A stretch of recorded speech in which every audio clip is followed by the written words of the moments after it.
Ugh. Ugh.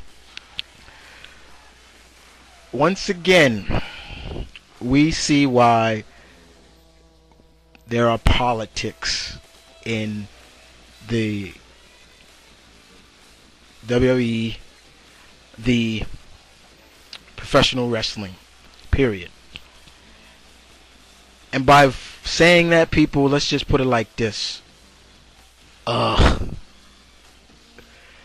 TLC, another gimmick pay-per-view. It should stand for not even tables, ladders, chairs. How about totally? I can't even think of a word for L. Crap. Okay? Now, if you read the first part of this opinion spot, people, then you know you're in for. You have just entered the hurricane that you're probably going to get swept into, and you're just going to vomit, probably agree, you're probably going to disagree. Hey, everybody's entitled to that. But let's get down to business, okay? TLC, WWE TLC. Forgive me, this is Mount Vernon Kid, and Oakland 93. you know, we're here, give our review on it. And this is not for the faint of heart. Okay? First and foremost, ECW title. Christian retains. Intercontinental title. Drew McIntyre, new title. Women's champ, Michelle McCool. WWE title. What a crock of shit. Sheamus is the champ. Batista, Undertaker. Taker retains. Kofi loses to Randy Orton, and we have new unified tag team championships. But let's go down to business, okay? I'm sorry if I spoiled it for people. You know I usually don't do it like that, but let's get to it. ECW title. I'm going to let my bro handle this one. Here we go. The ECW Championship, Shelton Benjamin versus Christian. Probably the best booked match on the card. Surprised it was first, but WWE needed something to get the crowd hyped up. The match started off how I think any match should. Little natural wrestling. Don't go into spots already. Don't make the match just full of spots. That is a spot fest match is just like a bowl of sugar. You eat it, tastes so good, but next thing you know, it hurts your stomach. Start off with the natural wrestling. Then later on, like around the 10-minute mark, perfect time for all the spots. Mostly all the spots was Shelton, and then you get to a point when Christian, he has ladder, and Shelton pulls his legs, and ladder falls on Christian's head, busts open Christian. But now WWE's in the PG era, so now we got doctors and medical wiping off the blood. Oh, hold on, Christian. Hold on, Benjamin. He's busted open. Even Benjamin saying what? So next thing you know, we got a front power slam off the ladder by Shelton Benjamin. Let me just say it like this. No disrespect to Christian. I like Christian, but he got his butt whooped. Shelton was dominating this mostly through this whole match until he got a frog splash from the top rope through a ladder by Christian. And Christian climbs up the ladder and gets the ECW championship. Personally, I wanted Shelton Benjamin to win because I just don't want him to be known as the guy. He's the spot guy. He's the guy that just makes everybody happy in a ladder match.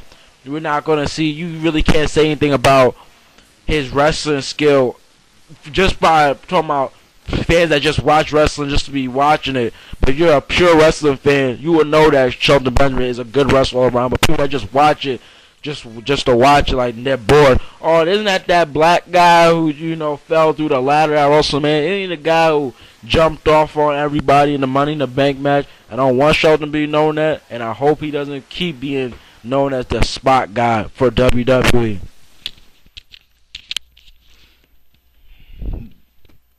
That's all I think my bro summed that up pretty well. Once again, guys, forgive me for my attitude tonight. I'm just utterly pissed off. Match 2 was between Drew McIntyre and John Morrison. Okay. Now,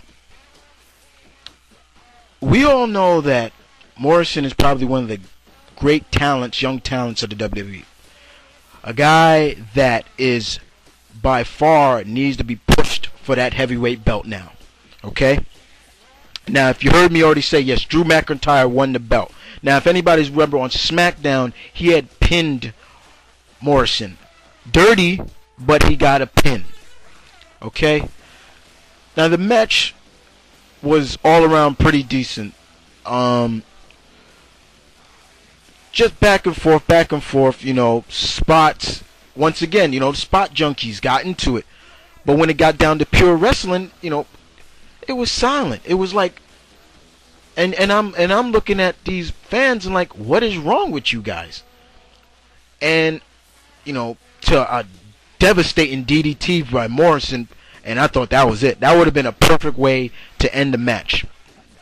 So Morrison goes up for the Starship Pain. It looked like he hit it and looked like he did not hit it, but they say his head connected, goes for the pin. Fortunately, Drew McIntyre's foot was under the rope. So, all of a sudden, Drew McIntyre's in the corner, and then Morrison gets something yanked off of him or something. So Morrison literally takes off his belt. McIntyre tried to pull him by his belt to cause him to go into the ring post. So what does this McIntyre do? Literally scrapes his eyes. Not like a thumb to the eye. Literally went across his eyes with all his force and literally tried to yank his eyeballs out. Morrison's blind. Gets the double arm DDT. 1, 2, 3. McIntyre's champ. Go in the back. And here's McMahon shaking his hand. Oh yeah, great. Got that belt. Vinnie Mac shaking the hand. Whatever. So, and then here we got this pale skin, potato eating, whitish Swiss cheese. Sheamus come up and say, I congratulate you, but you're not the only one that's going to believe in with gold tonight. Now, here in New York, it was raining. And that was a bad omen right there in my book. I woke up with a bad omen about this from the beginning. So the next match on the card was between Mickie James, my lovely Mickie James, looking very lovely. Was she looking lovely tonight? Against Michelle McCool and her little follower, Layla. But I can't call this match. I got to give it to the bro to handle this one. So let's hear what the bro got to say about this. For the women's championship, Mickie James versus Michelle McCool. Well, let me just say it like this. Vince, you got some problems in your taste with females. You want to do a shoot on Mickie James, calling her Picky James. Basically, punish her for saying that she's sticking up for herself, that she's not going to get the diva look. You can't accept somebody defending themselves. So let's punish her. Let's actually make her cry. So the match starts. Mickie James already into the fight. Pissed off. We got stare downs. But then all of a sudden, they made, once again, Michelle McCool look so dominant.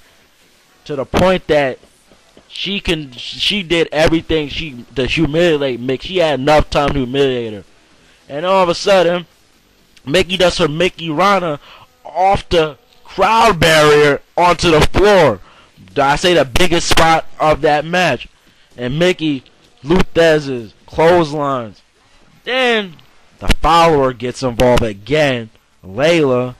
Michelle McCool kicks Layla after Mickie kicked Layla, and then Michelle went for a boot, hit Layla, and then all of a sudden she kicks Mickie like Mickie is still out of it, and she gets the 1, 2, 3.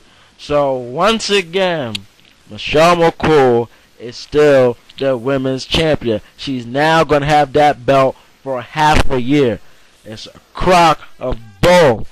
And no disrespect to you, Mr. Calloway, aka Undertaker, you better not be involved with your girl. And I expect better, cause this is crap. It's crap. It's not right. Mickey James should be women's champ. And I don't want to sound biased, cause Michelle McCool, she's not really doing that good a job as a heel because she's not getting any response at all. While Mickey, when she comes out, she's getting an overall response. So, listen, man, stop booking the wrong people to win. Start booking the right people. You're becoming Vince Russo, just that you're not booking overbooked matches.